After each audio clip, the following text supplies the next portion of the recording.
Hi, and welcome to the Orvis Guide to Fly Fishing. I'm your host, Tom Rosenbauer. You might have heard that you need a lot of expensive, complicated gear for fly fishing, and that it's really difficult to learn.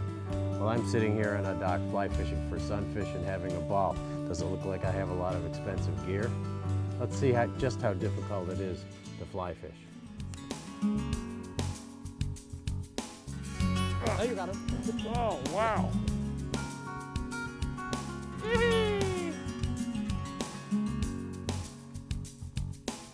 I know, you're so tame when you get caught. Because this is the weight you cast.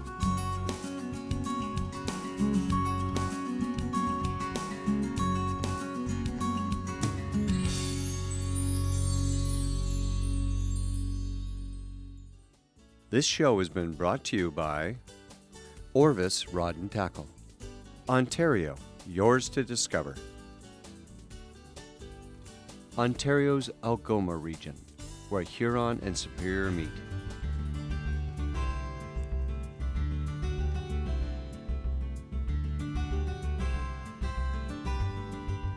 So did that look hard? Did I need a lot of expensive gear? I don't think so. That sunfish bent this 3-weight rod pretty hard. Pretty little pumpkin seed. Lots of fun. Very simple. It's just another way of fishing.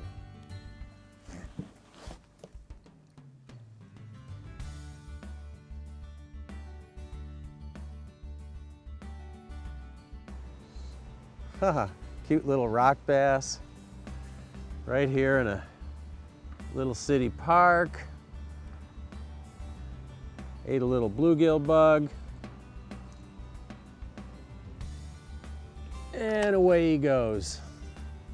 You know, you don't have to go to an exotic trout stream or a bonefish flat or halfway around the world to have a lot of fun fly fishing. A lot of times you can find it right in your own backyard. I'm here in a city park.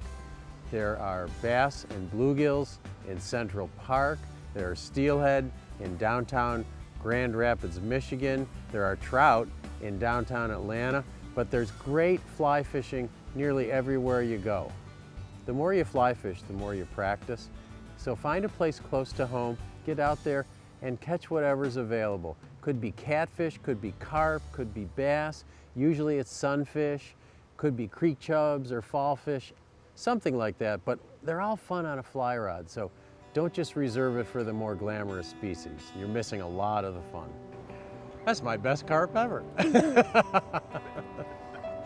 You never know what you're going to find in some of these urban fisheries, which is what makes it really interesting. Looks almost like a trout stream, doesn't it? It's not. This is full of sunfish and some bass and carp, but it's got some current. I can practice casting. I can practice mending line. I can practice all the things that I might want to do in a trout stream, but I can also catch some fish. Some of these little sunfish fight pretty hard. It's not exactly what I had in mind. However, it is a smallmouth bass. Miniature smallmouth. Yeah, that one's a little bigger. Don't give up. Yeah, maybe I'll get a 10-incher someday, huh?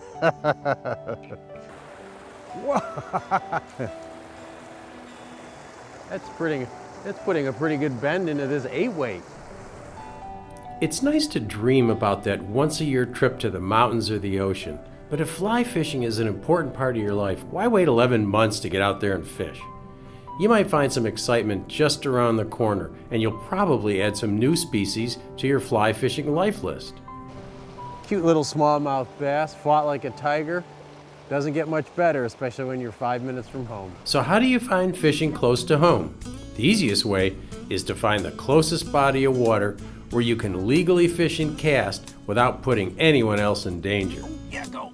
Ooh. Then visit it at different times of the day to look for swirls or other signs of feeding fish. If you suspect bass or pike are present, try a generic streamer like a woolly bugger. If you've seen sunfish or suspect they're in your local body of water, try a small popper or dry fly. Fish won't be everywhere in any lake or river.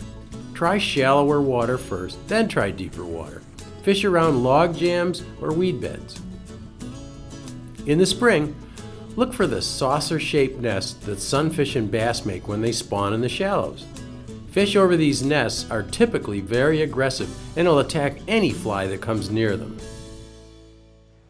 You know, it's not about the size fish you catch. I'm having a ball with these little smallmouth bass in this park. And you shouldn't feel weird about fishing in parks because people come up and talk to you, and they're usually really interested in what you're doing, and it's always fun, no matter what kind of fish you're catching. You'll seldom need waders for this kind of fishing. Most of the time, you'll be fishing the shores of ponds and parks, or even walking on a sidewalk. You might need a pair of waterproof hiking shoes, but whatever you'd ordinarily wear for a walk in the park will work. You hear that fly fishing is a really expensive sport. Well, the whole outfit that Jackson is using there is under $200. What else do you need? Really, to go fly fishing, you need a box of flies, a pair of snips, probably a pair of forceps, and a spool of leader material. You can put it all in your pocket and off you go. Once you find a local fishing spot and you get to know it a little better, you'll find that a few hours of fly fishing with your family to be one of the most satisfying things you can do together. Good job.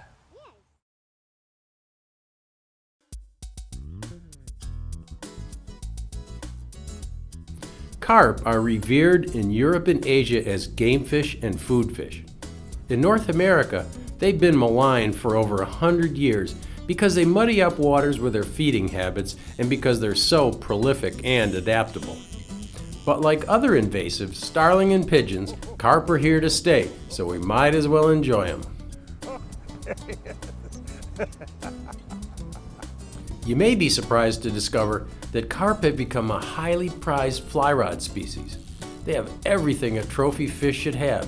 They're strong, spooky, and difficult to catch. Some people say they're more of a challenge than bonefish. Because carp feed on slow-moving prey and food that falls into the water, they can be caught with bait, but it's very difficult to catch them on conventional lures, which is why fly rods have become popular for catching carp. No tool is better than a fly rod for dropping a small lure precisely and delicately in front of a feeding carp. Just because carp are everywhere doesn't mean they're easy to catch. First, you have to find carp in clear water where you can spot them. If your carp are in muddy water, they have to be feeding in very shallow water where you can see their fins and tails sticking out of the water. Another time to catch carp on a fly is when they're eating surface food. Carp will eat insects, cottonwood fluff, and berries, especially mulberries, when they fall into the water. So you have to search for carp in shallow water or feeding on the surface. It's essential to get a fly right in front of them, and if you can't see where a fish is feeding, you won't be able to catch one. Blind casting over deeper water for carp is almost impossible. Once you find a carp feeding, keep your profile low and move slowly. Keep false casting to a minimum. You can also use brush at the edge of the water to hide your profile. Also, if the fish are in the sun, try to position yourself in the shade so your movements will be less noticeable.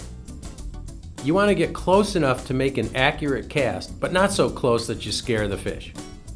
Cast a slow sinking nymph or streamer in front of a cruising or tailing carp. Wait until the fish gets a few feet from the fly, and then begin to move the fly slowly and steadily. Sometimes an occasional twitch also helps, because carp love to eat crayfish, which tend to move in spurts along the bottom. Watch the reaction of the fish. If it suddenly darts toward the fly, slow down a bit. If the carp turns away and seems to lose interest, give the fly a longer twitch to catch its attention. Experiment. Carp in different waters prefer different retrieves, and it may take you scores of casts to figure out what interests them. Some carp are very aggressive, especially those feeding on baitfish or crayfish, prey that moves quicker. Carp that feed more on insects and small invertebrates are not as aggressive, and they can be extremely challenging. And if you find carp in a current, Fish your fly dead drift, the same as if you were nymphing for trout. If you see a lot of carp, the best ones to target are those that root in the shallows or those that cruise slowly. Fish that swim quickly are either moving from one place to another or they've been spooked by something. Doesn't mean you can't catch these fast-moving fish, but they'll be tougher. Flies for carp can be as easy or as complicated as you want. Many fly fishers catch them on small streamers like the woolly bugger, which imitates perhaps a crayfish or a baitfish. Trout nymphs in size 8 through 12 are also effective, especially those with lots of wiggly action. Where carp feed on berries, you may want to try a steelhead egg pattern and just let it drop in front of a carp. Smaller bonefish flies in sizes 6 and 8 are also effective where carp feed on crustaceans. But if you really want to get serious about fly fishing for carp, there are a number of new fly patterns developed especially for these freshwater bruisers. And they're proven patterns that will probably work better than flies developed for other species. I was having lunch at a riverside restaurant once when I saw some large carp right under the dining area, apparently catching pieces of food thrown over the railing by diners. So I went to the sidewalk across from the restaurant and casted the fish with some big nymphs. It was heart-pounding as the giant fish rose up to inspect my fly time after time, and finally I got a couple to eat the nymph. The hardest part of fishing for carp is determining when they've taken the fly. They won't pull the rod out of your hand, and you may not feel a carp until it's hooked. Watch the fish. If it moves toward your fly and then turns away, or if you see the white of its lips, tighten the line by making a long strip. If the fish was not hooked, it might chase the fly again, and if it is hooked, give it a sharp jab and hang on.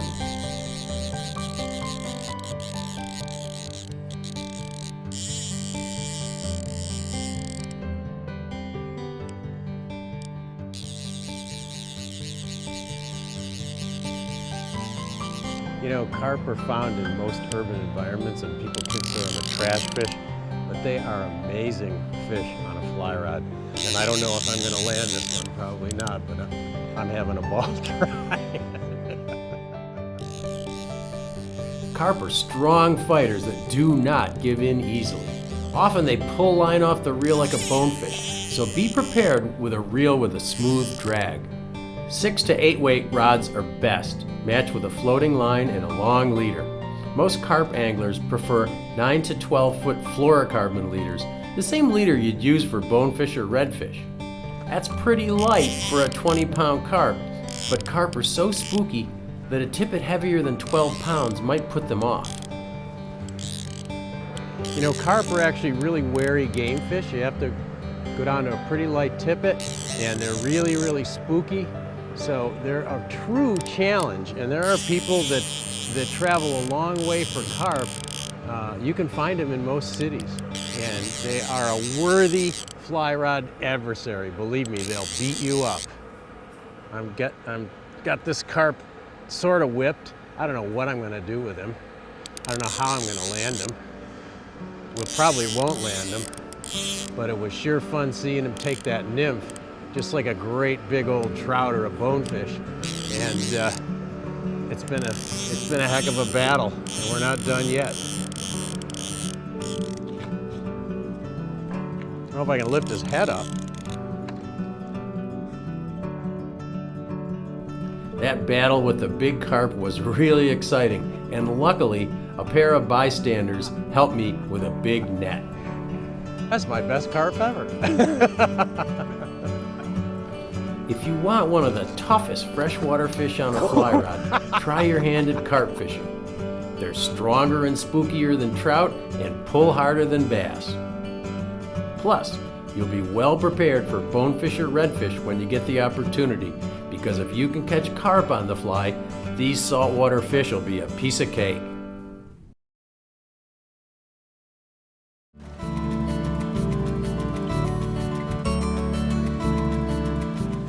Although you may dream of trout fishing trips to faraway places, you may have trout fishing closer to home than you think. big rivers are all well known to trout anglers, but sometimes small streams are found much closer to civilization, but they get ignored because of their size. There are fine wild trout streams as far south as northern Georgia if you're willing to move a couple thousand feet up in elevation to find cooler water. The fish may not be as big as trout in Montana or New Zealand, but they're trout all the same. And most likely, they'll have beautiful colors and may be stream bred, not fish from hatcheries. So let's get some tips on fishing these little streams that might be closer to home than you think. One of the things about fishing in small streams is that you don't want to belabor any spot for very long. You're either going to catch the fish or you're going to spook it. So the water's shallow, the fish can see all around them. If you don't get them on those first couple casts, it's probably a good idea to move on to the next little pocket. You don't want to spend a lot of time in any particular area. So I'm going to try this pocket here, I'm going to try a pocket there, try a pocket there, and it's called picking pockets. Should you work upstream or downstream when you're fishing a small stream? Well, it really doesn't matter. Most people like to fish upstream because the fish are facing in that direction and they can't see as well behind them, so that you come up behind them in their blind spot. Plus, most of the time you're fishing a dry fly or a nymph, and it's a lot easier to fish a dry fly or nymph upstream. One of the things you want to be always aware of in a small stream is what's behind you. Not only do you want to keep your back cast out of the trees, so you need to make sure you have clearance behind you, but also you always want to have some protection behind you so that you're not silhouetted against the sky. Small stream fish are spooky. Anything that moves above the horizon is going to catch their eye immediately. They're going to be scared and they're going to stop feeding. Clothing color in small stream fishing is relatively important. You want to wear something like this green that kind of matches the foliage behind you. I don't think you have to go crazy and get a camouflage shirt or camouflage waders, but you should try to match the background. So a green, a tan, a brown is good in a situation like this. The worst thing you could do is to wear a bright red or orange or a white shirt, unless the trees behind you are bright red or bright orange, you're in the fall. Otherwise, nice muted earth tones are a good color to wear in small streams, both for your hat and for your shirt. What I'm seeing over on the other side is an area of water that's just a little bit slower and deeper against the bank. There are a couple rocks on the bottom for protection. The water's deep enough to hold a trout, and there's good current there. I usually like to try the good spots first, because every subsequent cast you make, you take the chance of spooking the fish. So I try to make my first cast count and put it in the best spot. And then I'll work over to some smaller spots that aren't quite as good, maybe a little shallower, but you never know. Fish aren't always where they're supposed to be. When you're fishing a small stream, you're not going to get a very long float. Your fly's going to drag or it's going to get pulled under. So you want to make short casts, and you want to try not to put your fly line over the top of the fish. Fly line lands on top of the fish, it's going to scare them. When you're fishing in small streams, the roll cast is going to become your best friend. The roll cast has no back cast, so as long as you have some room in front and a little bit of room on top, you could come back and flick the line out there. You don't have to cast very far, and you don't have to worry about the trees behind you. Now, people worry about using a roll cast with a dry fly because you're not swishing it back and forth and removing the moisture. But you're using high floating flies most of the time in small streams, and if you dress them well, you can roll cast a dry fly repeatedly without false casting in between and still keep that fly floating for quite a while. You know, you seldom need to worry about matching the hatch in a small stream. We have some mayflies hatching today, we have some caddisflies hatching today, some stoneflies, but you know what I'm going to use? A big old fluffy stimulator, an attractor dry fly. You don't really need to worry that much about matching the hatch because these fish see lots of different kinds of insects all day long, and they seldom see enough of any one kind to get selected. By using a big fluffy dry fly, not only can I see the fly and can the fish see it, but if some really tiny trout come up to the fly, they won't be able to get it in their mouths, and I can sort through the smaller fish in the stream. Usually a dry fly is all you need in a small stream. The water's shallow, fish can see the fly almost all the time. But sometimes the fish don't respond to a dry, and then you gotta go to a nymph. What you can do is something called a dry dropper, where you take a big high floating dry fly, tie a piece of tippet on the bend of the hook, and attach a nymph to that, so that you're fishing a dry fly, and you've also got a strike indicator, and then you're fishing a nymph down below. Let's try it. So we've moved up to the next little pocket. Now I've got a nymph on, so we're gonna try a dry dropper in here. The fish haven't responded as well as they usually do to a dry. And we're gonna try a nymph and hang it on the bottom and see what happens. So again, keep my rod high, work the tail of the pool, and then work up a little bit. And here we go.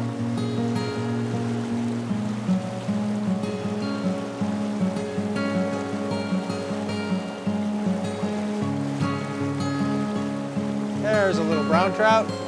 Took the dry, even though we had a nymph on, he came up and took the dry.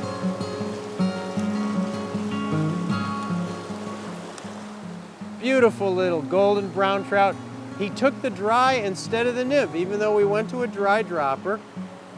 This guy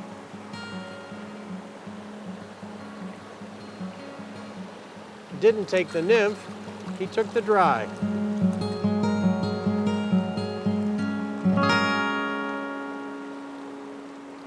Now that was fun.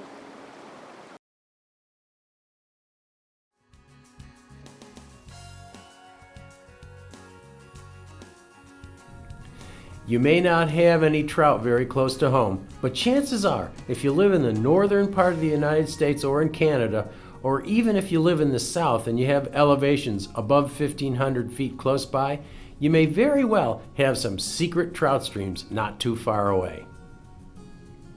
Do a little poking around and see what you find. Exploring is half the fun. This show has been brought to you by Orvis Rod and Tackle. Ontario, yours to discover. Ontario's Algoma region, where Huron and Superior meet.